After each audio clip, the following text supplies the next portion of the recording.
toujours été fascinée par les femmes de ces années-là, parce que c'est les premières femmes un petit peu qui ont gagné leur liberté, puis elles ont souvent des destins assez tragiques, autant de talent que de tragédies dans leur vie.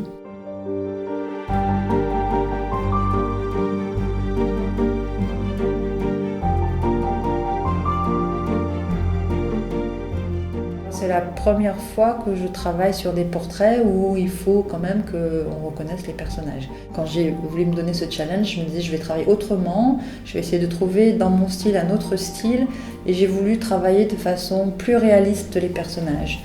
Et c'est ce que j'avais commencé, j'ai commencé par Édith Piaf et quand j'ai commencé à dessiner Édith Piaf vraiment à partir d'une photo en essayant de la peindre vraiment comme je la voyais, ça fonctionnait pas. Donc du coup j'ai lâché quand même la photo, où je l'ai pris un petit peu pour le regard ou des choses comme ça. Mais du coup, les pieds sont quand même déformés, les mains sont déformées, les visages sont un peu plus gros que les coups sont, comme je fais d'habitude, un peu plus longs. Mais je trouve que le fait de déformer le personnage, ça lui donne un charme qu'il n'y aurait pas si je devais refaire la peinture telle qu'elle en fait.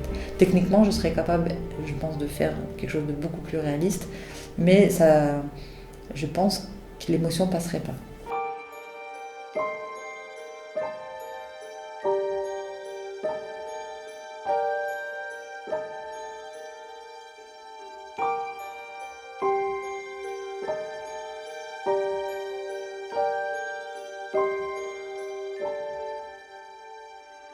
J'aime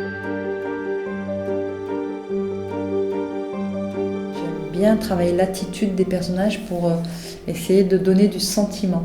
C'est-à-dire que même s'il y a un ou deux personnages, je voudrais que leurs mains, leur bouche, leur regard expriment quelque chose. Et c'est ça le plus important.